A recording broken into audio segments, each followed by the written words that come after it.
തിരുവിഷ്ട ministries bread of ലൈഫിലേക്ക് സ്വാഗതം. 2021 March 1 Syro Malabar സഭ വിശുദ്ധ കുർബാന മധ്യേ പ്രഘോഷിക്കുന്ന തിരുവചനങ്ങൾ. റോമർ ലേഖനം 7-ാം അധ്യായം 1 മുതൽ 6 വരെയും വിശുദ്ധ മർക്കോസ് വിശേഷം 12-ാം അധ്യായം 28 മുതൽ 34 വരെയും തിരുവചനങ്ങൾ. വിശുദ്ധ ഏറ്റവും പ്രിയപ്പെട്ടവരെ, സ്നേഹവന്ദനം. നോമ്പിന്റെ നാൾവഴിയിലൂടെ നാം മുൻപോട്ട് പ്രയാണം ചെയ്യുന്നു. ഓരോ പടവുകൾ വയ്ക്കുമ്പോഴും ഓരോ ചുവടുകളിൽ മുന്നേറുമ്പോഴും ക്രിസ്തു രഹസ്യങ്ങളോട് എത്രത്തോളം ഗാഢമായി ബന്ധം പുലർത്താൻ കഴിയുന്നുണ്ട്, എങ്ങനെ ദൈവത്തിന് പ്രീതികരമായ ജീവിതം നയിക്കാൻ കഴിയുന്നുണ്ട് എന്ന പരിശോധന അനിവാര്യമാണ്. സാമാന്യമായി 10 കൽപ്പനകളെ പരിശോധിച്ചുകൊണ്ടാണ് കുറവുകൾ, പോരായ്മകൾ നമുക്ക് എത്രയുണ്ട് എന്ന് നാം പരിശോധിക്കുക. ബാഹ്യമായി 10 കൽപ്പനകളെ പരിശോധിക്കുമ്പോൾ അവയെല്ലാം നിറവേറ്റുന്നവരായി നമുക്ക് തോന്നും. യഥാർത്ഥത്തിൽ അതിന്റെ അകക്കാമ്പിലേക്ക് നാം പ്രവേശിക്കുന്നില്ല. നിന്റെ ദൈവമായ കർത്താവിനെ ആരാധിക്കണം, മറ്റൊരു ദൈവത്തെ പൂജിക്കരുതെന്ന് പറയുമ്പോൾ സാമാന്യമായി ചിന്തിച്ചാൽ നാം അപ്രകാരം ഒരു പ്രവൃത്തിയിൽ ഏർപ്പെട്ടിട്ടില്ല. ദൈവത്തിനെതിരായ ഒരു തിന്മയിലേക്ക് നാം പോയിട്ടില്ല. ദൈവത്തിന്റെ വചനം നാം പാലിക്കുന്നുണ്ട് എന്നാണ് നമ്മുടെ ധാരണ. അതുകൊണ്ട് കർത്താവിന്റെ നാമം വൃഥാ പ്രയോഗിക്കുകയോ കർത്താവിന്റെ ദിനം പരിശുദ്ധമായി ആചരിക്കാതിരിക്കുകയോ ചെയ്യുന്നതായി നമുക്ക് കാണാൻ കഴിയില്ല. അതേപോലെ കൽപ്പനകൾ ഏത് പരിശോധിച്ചാലും ബാഹ്യതലത്തിൽ അവയെല്ലാം നിറവേറ്റുന്നവരായിട്ടാണ് നമുക്ക് തോന്നുക. യഥാർത്ഥത്തിൽ യേശു നിയമജ്ഞനോട് പറയുകയാണ്, നിന്റെ ദൈവമായ കർത്താവിനെ പൂർണ്ണാത്മാവോടെ, പൂർണ്ണ മനസ്സോടെ, പൂർണ്ണ ഹൃദയത്തോടെ സ്നേഹിക്കണം. എങ്ങനെയാണ് പൂർണ്ണാത്മാവോടെ ദൈവത്തെ സ്നേഹിക്കാൻ പറ്റുക? അവനവനെ നിഷേധിച്ചുകൊണ്ടാണ്. ഞാനെന്ന ഭാവത്തെ വെടിഞ്ഞുകൊണ്ട് ഞാനെന്നത് യഥാർത്ഥത്തിൽ നീയാണെന്ന് പറയാവുന്ന തരത്തിൽ ഉടമാവകാശം സമ്പൂർണ്ണമായി ദൈവത്തിന്റെ കരങ്ങളിൽ ഏൽപ്പിച്ചു കൊടുത്തിട്ടുണ്ടോ? ഇങ്ങനെയൊക്കെ ചിന്തിക്കുമ്പോഴും അങ്ങനെയൊക്കെ ഉണ്ട് എന്ന് പറയാൻ കഴിയുന്ന നിരവധിയായ ചിന്താഗതികൾ നമുക്കുണ്ട്. യഥാർത്ഥത്തിൽ പരിശോധിക്കേണ്ടത് ദൈവേഷ്ടം നിറവേറുന്നതിന് എന്താണ് നമ്മുടെ മനോഭാവം?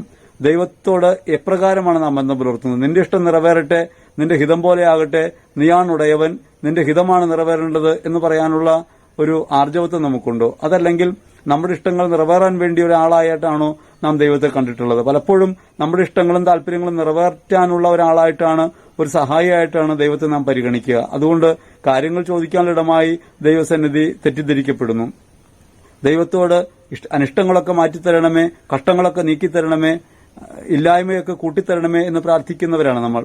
ദൈവമേ, നിന്റെ ഇഷ്ടം നിറവേറട്ടെ, നീ തന്നതു മതി, എല്ലാത്തിലും തൃപ്തനാണ്, നീയാണ് പരമമായ നന്മ, അതുകൊണ്ട് നിന്റെ ഹിതം ഒരിക്കലും എനിക്കെതിരല്ലെന്ന് പറയാനൊന്നും നമ്മളെക്കൊണ്ട് സാധ്യമല്ല.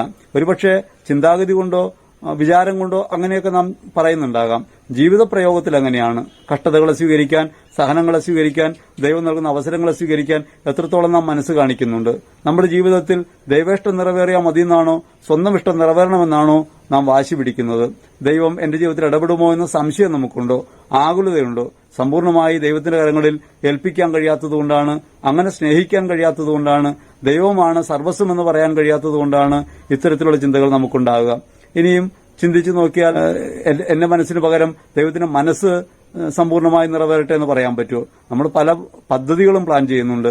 യഥാർത്ഥത്തിൽ പദ്ധതികൾ പ്ലാൻ ചെയ്യാനുള്ള അവകാശം ദൈവത്തിന് കൊടുക്കുന്നതിന്റെ പേരാണ് മനസ്സുകൊണ്ട് ദൈവത്തെ സ്നേഹിക്കുക എന്നുള്ളത്. ദൈവത്തിന്റെ മനസ്സിനൊത്തായിത്തീരാൻ നമുക്ക് കഴിയണം. അങ്ങനെ കഴിയാതെ പോകുന്നത് പലപ്പോഴും നമ്മുടെ ഭൗതിക ജീവിതത്തെ നമുക്ക് കാണാൻ പറ്റും. ദൈവത്തിന് ഇഷ്ടം നിറവേറാൻ വേണ്ടിയല്ലല്ലോ നമ്മൾ ജീവിക്കുന്നത്, നമ്മുടെ ഇഷ്ടം നിറവേറാൻ വേണ്ടിയല്ലേ. മൂന്നാമത്, പൂർണ്ണ ശക്തിയോടെ ദൈവത്തെ സ്നേഹിക്കണം. എങ്ങനെയാണ് പൂർണ്ണ ശക്തിയോടെ സ്നേഹിക്കുക? ശക്തിയോടെ സ്നേഹിക്കുക എന്ന് വെച്ചാൽ നമ്മുടെ ശക്തി എത്രത്തോളമുണ്ട്, ദൈവത്തെ സ്നേഹിക്കാൻ എത്ര നേരം നമുക്ക് കഴിയും, അല്ലെങ്കിൽ എത്രത്തോളം ദൈവത്തിന് വിധേയപ്പെടാൻ കഴിയും. അവിടെ അശക്തരാണ് നമുക്കറിയാം, നമുക്ക് നന്മ പ്രവർത്തിക്കാൻ കഴിയുന്നില്ല, ബലഹീനതകൾ നമുക്കുണ്ട്.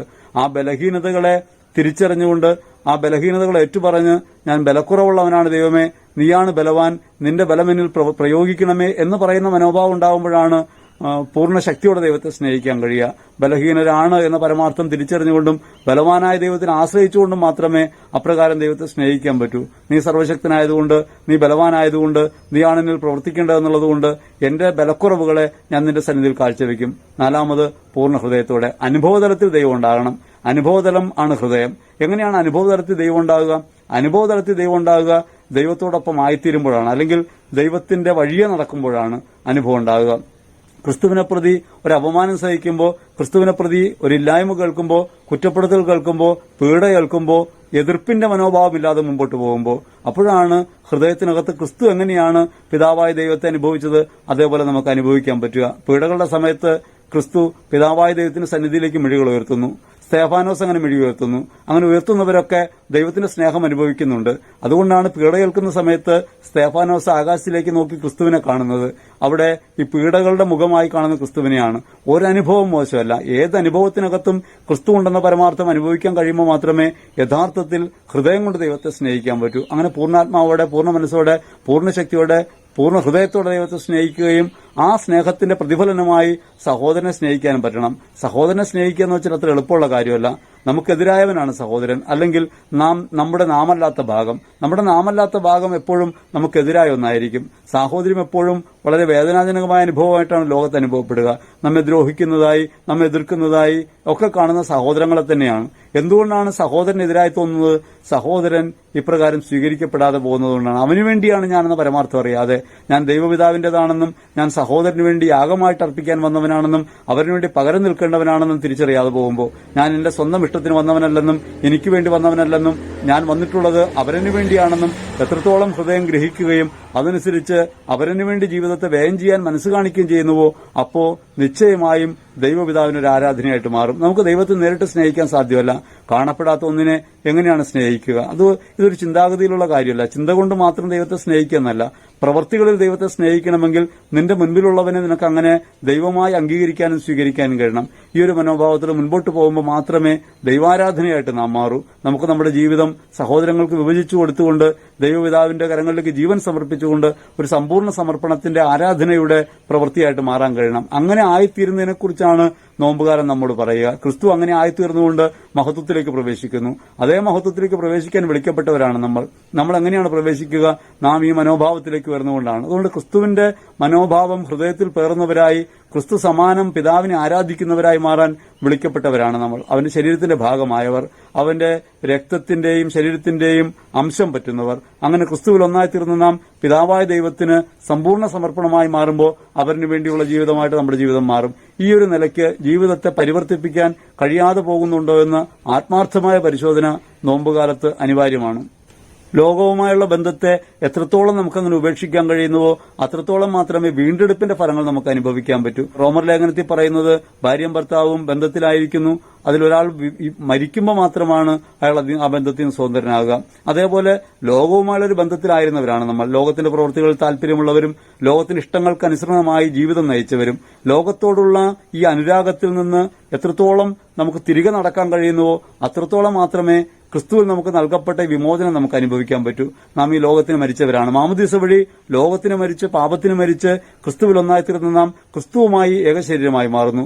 ആ ക്രിസ്തുവിന്റെ ശരീരത്തിന്റെ ഭാഗമെന്ന നിലയ്ക്ക് ജീവിതത്തെ ആകെ പരിവർത്തിപ്പിക്കാനായി നമുക്ക് കഴിയേണ്ടതുണ്ട്. അവിടെ ഇപ്പറഞ്ഞ മനോഭാവത്തോടെ, പിതാവായ ദൈവത്തിൽ നിന്ന് വരുന്ന മനോഭാവത്തോടെ, പിതാവിന്റെ ഉടമാവസ്ഥയിലുള്ളവരാണ് നമ്മളെന്ന് തിരിച്ചറിവോടെ അവരിനു വേണ്ടി യാഗമാകുക, സമ്മാനമാകുക എന്നതാണ് ദൈവിക പ്രവൃത്തിയുടെ യഥാർത്ഥ ലക്ഷ്യമെന്ന ബോധ്യത്തോടെ നമുക്ക് ജീവിക്കാൻ കഴിയുമ്പോൾ മാത്രമേ നമുക്ക് ക്രിസ്തുവിലുള്ള ജീവിതം നയിക്കാൻ പറ്റൂ. ക്രിസ്തുവിനോട് അനുരൂപരായിരിക്കുന്ന നാം അവരനു വേണ്ടി മരിച്ചുകൊണ്ടും അവരന്റെ കുരിശ് ചുമന്നുകൊണ്ടും ക്രിസ്തുവിന്റെ പിന്നാലെ കാൽവരിയുടെ മുകളിലേക്ക് യാത്രയാകുന്നു, കുരിശിൽ മരിക്കാനായിട്ട് യാത്രയാകുന്നു. ഈ മരണത്തിൽ എത്രത്തോളം നമുക്ക് നമ്മെ തന്നെ അർപ്പിക്കാൻ കഴിയുന്നുണ്ട്, സ്വയം സമർപ്പിക്കാൻ കഴിയുന്നുണ്ട് എന്നുള്ളതാണ് ചിന്തിക്കേണ്ടത്. ക്രിസ്തു കുരിശിൽ കിടന്ന് എതിർപ്പിന്റെ മനോഭാവം പറയുന്നില്ല. പിതാവേ, നിന്റെ ഇഷ്ടം നിറവേറട്ടെ എന്ന്, അവരിനു വേണ്ടി ആയിത്തീരട്ടെ എന്ന് യഥാർത്ഥ സമർപ്പണം നടത്തുന്നു. എന്റെ ആത്മാവിനെ അങ്ങയുടെ കരങ്ങളിൽ സമർപ്പിക്കുന്നു എന്ന് പറയാൻ ക്രിസ്തുവിന് കഴിയും. അതേപോലെ നമ്മുടെ ജീവിതത്തിൽ നമുക്ക് പിതാവായ ദൈവമേ നിന്റെ കരങ്ങളിലേക്ക് ഏൽപ്പിക്കുന്നുവെന്ന് ജീവിത സഹനങ്ങളുടെ നിമിഷങ്ങളിൽ പറയാൻ കഴിയുമ്പോഴാണ്, അവരിനു വേണ്ടി തനത്തിന് സമർപ്പിക്കുന്നു എന്ന് പറയാൻ കഴിയുമ്പോഴാണ് ഈ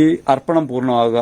ഭൌതിക ജീവിതത്തിൽ ഒട്ടനവധി സാഹചര്യങ്ങളും സാധ്യതകളും അതിനുവേണ്ടി ദൈവം ഒരുക്കുന്നുണ്ട്.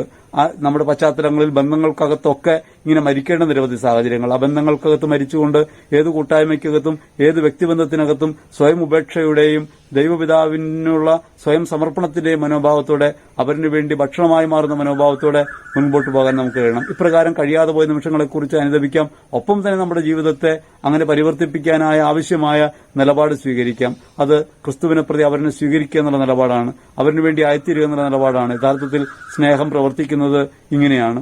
മരിച്ചുകൊണ്ടാണ്, ഭക്ഷണമായി കൊടുത്തുകൊണ്ടാണ്, അവരിനെ സഹിച്ചുകൊണ്ടാണ്, സ്വീകരിച്ചുകൊണ്ടാണ്, ആ കുറവ് അംഗീകരിച്ചുകൊണ്ടാണ്. ആ മനോഭാവത്തോടെ മുൻപോട്ട് പോകാനായി നോമ്പിന്റെ ഈ പടവിൽ ഞങ്ങളെ പ്രത്യേകം ആമിതം ബലപ്പെടുത്തണമെന്ന് ഹൃദയപൂർവ്വം നമുക്ക് പ്രാർത്ഥിക്കാം. ദൈവം നമ്മെ അനുഗ്രഹിക്കട്ടെ. ആമേൻ.